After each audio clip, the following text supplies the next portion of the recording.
수강생 여러분 안녕하세요. 이번 시간은 부흥부의 설립과 조직에 대해 살펴보겠습니다.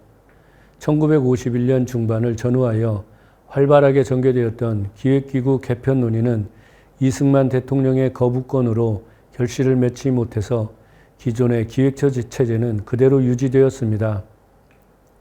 그 이후 기획기구 개편 논의는 한동안 제기되지 않다가 1950년대 중반 이후에 기획기구 개편 논의가 다시 제기되었습니다.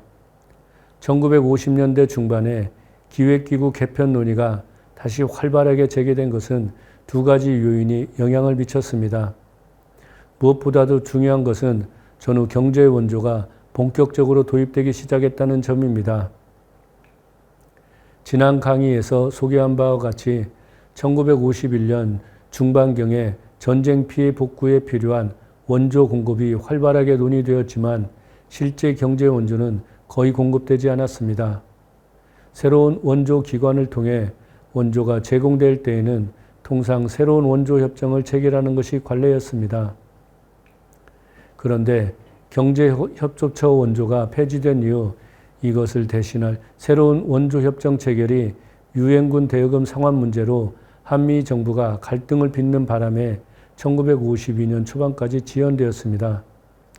이런 갈등은 1952년 4월에 한국에 파견된 미국 대통령 특별사절단과의 협의 과정을 통해 해결되었습니다. 즉, 미국 정부는 한국 정부의 요구를 받아들여 유엔군 대여금의 일부를 상환하기로 하고 아울러 새로운 상황에 맞는 경제원조협정으로 대한민국과 통일사령부 간의 경제조정에 관한 협정, 즉 마이어-협정 혹은 경제조정협정이라고 불리는 경제원조협정이 체결되어 원조가 공급될 수 있는 제도적 기반이 마련되었습니다. 그러나 이때에도 정전협정이 체결되지 않은 채 한국전쟁이 여전히 진행 중이라는 점, 그래서 원조가 전쟁으로 파괴된 시설의 복구 등을 위한 물자가 도입된 것이 아니라 전재민의 구호와 민생 안정을 위한 긴급 구호 물자나 생활 필수품 등과 같이 구호 원조가 도입되어 아직 본격적인 경제 재건을 위한 경제 원조가 제공되지는 않았습니다. 결국 미국의 경제 원조는 1953년이 되어 정전협정 체결이 가시화되면서 본격적으로 도입되기 시작하였습니다.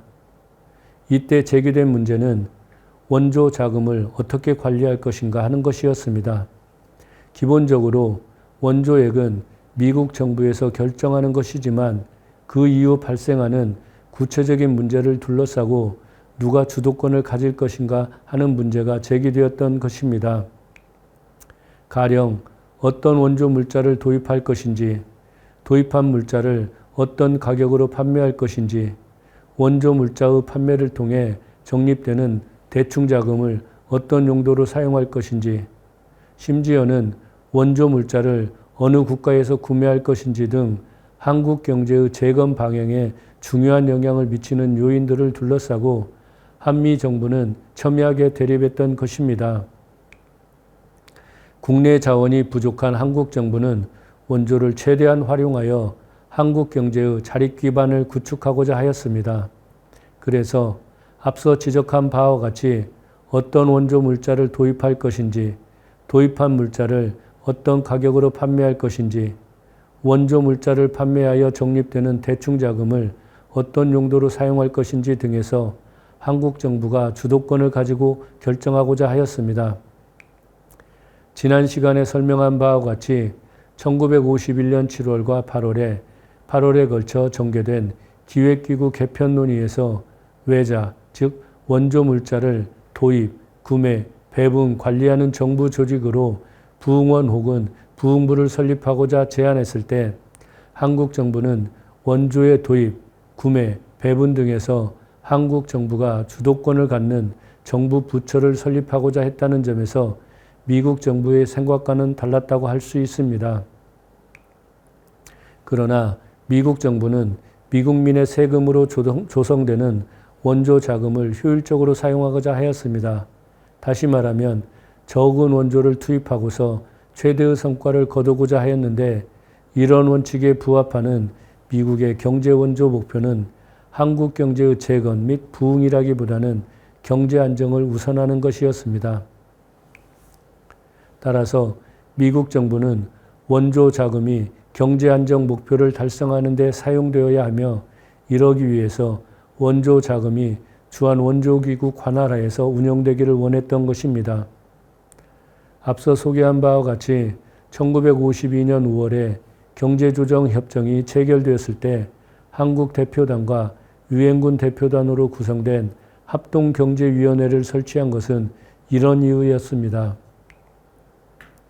이때 설치된 합동경제위원회는 미국의 원조 자금은 물론 한국 정부에서 입안하고 시행하는 정책 및 계획까지도 검토 조정할 수 있는 권한을 부여받았던 것입니다. 미국 정부는 이런 합동경제위원회를 통해 한국 정부의 경제 정책까지 조정하고자 했던 것입니다. 물론 앞서 지적한 바와 같이 한국 전쟁이 끝나기 전까지는 경제 원조가 거의 공급되지 않아 합동경제위원회는 거의 활동하지 않았습니다. 그러나 한국 전쟁 후 경제 원조가 본격적으로 도입되는 것을 계기로, 그리고 1953년 12월에 경제 재건과 재정 안정 계획에 관한 합동경제위원회 협약을 체결한 이후 미국 정부는 합동경제위원회의 한국 측 대표로서 미국에서 제공하는 원조를 관리하고 운영하는 전담기구를 정부 조직으로 설립해 줄 것을 한국 정부에 요청하기 시작했습니다. 1954년 초에 기획기구 개편 논의가 제기된 두 번째 요인은 정치적 요인과 관련되어 있습니다. 앞서 지적한 바와 같이 기획처는 국무총리 소속기관으로 설립되었습니다. 그런데 1954년 1월에 국무총리제 폐지 등을 골자로 하는 헌법 개정안이 국회에 제출되었던 것입니다. 이때에는 야당의 반대로 개정 헌법안이 통과되지 못했지만 1954년 5월 국회의원 선거에서 다수당이 된 집권여당 자유당은 1954년 9월에 재차 개헌안을 발의하여 1954년 11월에 개헌에 성공하였습니다. 개정 헌법의 핵심 내용은 대통령 중임 제한 규정을 폐지하여 이승만 대통령의 장기 집권을 가능하게 한 것이지만, 이 개정 헌법에는 국무총리제를 폐지하는 것도 포함되었습니다. 따라서 국무총리 소속기관이었던 기획처를 개편하는 문제가 제기되었고, 이에 정부는 1955년 2월에 기획처를 폐지하고 정부의 한 부처로서 부흥부를 설립하는 정부조직법 개정 법률안을 국회에 제출하여 통과시켰던 것입니다.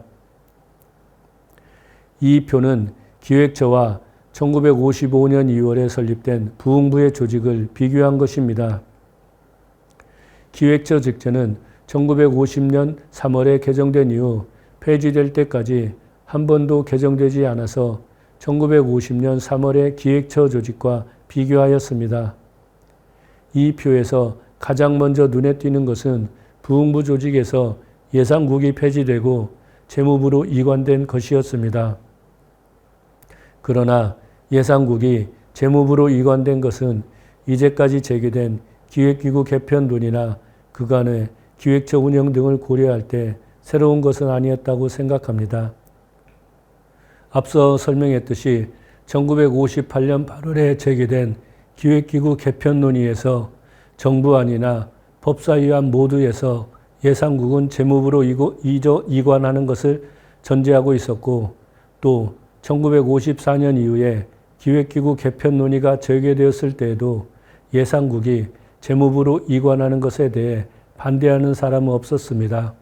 여기에는 두 가지 요인이 영향을 미쳤다고 생각합니다.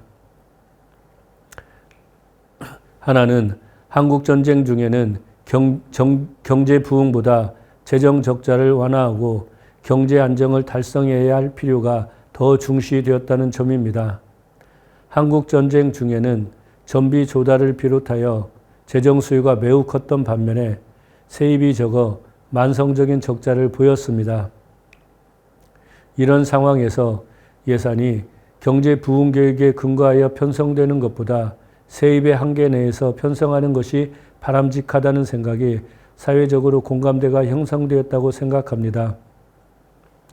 따라서 세입을 맡고 있는 재무부가 예산을 편성하는 것이 좋다라고 생각했고, 이런 이유로 한국전쟁 기간 동안에 기획처는 재무부의 통제하에 들어갔던 것입니다.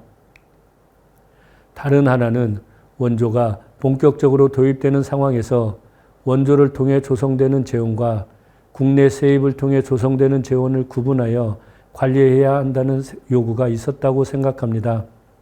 따라서 재무부는 국내 세입을 통해 조성되는 재원을 관리하고 부흥부는 원조를 통해 조성되는 재원을 관리하는 역할만을 하였던 것입니다. 한편 외형적으로 볼 때 부흥부의 기획 기능은 기획처 때보다 더 강화되었다고 생각합니다. 지난 시간에도 지적했듯이 1950년 3월에 기획처 직제가 개정되면서 경제계획국의 모든 과가 폐지되었기 때문에 이 시기에 기획처는 예산국과 물동계획국 중심으로 운영되었습니다. 그러나 부흥부 직제에서 기획국은 4개 과가 설치되어 경제 부흥에 관한 종합계획, 자금 조달 계획 및 물가 안정 계획의 수립과 경제 실태 조사 등의 업무를 수행할 수 있었습니다. 그렇다고 부흥부 기획국에서 장기 경제 개발 계획을 수립할 정도까지 기획 업무가 활성화되지는 않았습니다. 무엇보다도 중요한 것은 부흥부가 원조 관련 업무를 전담하는 정부 부처로서 설립되었기 때문에 한계가 있었던 것입니다. 부흥부 직제에는 명시되지 않았지만 부흥부의 중요한 업무 중에 하나는 주한 원조 기구와의 정책 협의 및 조정하는 것이었습니다. 1955년 2월에 개정된 정부조직법에 따르면 부흥부 장관은 국내에 주재하는 외국 기관과의 경제조정 사무에 관하여 정부를 대표한다라고 하였는데, 당시 이에 해당하는 외국 기관은 주한 원조 기구가 유일하였습니다. 앞서 설명했듯이 1952년 5월에 설치된 합동경제위원회는 한미 정부가 모여 원조는 물론 한국 경제의 재건과 부흥에 관한 정책과 계획을 논의하고 협의하는 대표적인 조정기구였습니다. 그런데 부흥부가 설립되기 이전까지 합동경제위원회의 활동은 활발하지 못했습니다. 그러나 부흥부가 설립된 이후부터 합동경제위원회 회의는 정례화되었고, 그 회의에서는 원조자금 이용계획, 대충자금 이용계획 등 한국 경제에 중요한 영향을 미치는 안건을 협의 조정하는 등 부흥부의 대외 경제협력 업무는 활발하게 이루어졌고, 부흥부 업무의 상당 부분은 이 회의를 준비하고 운영하는 것이 차지하였습니다.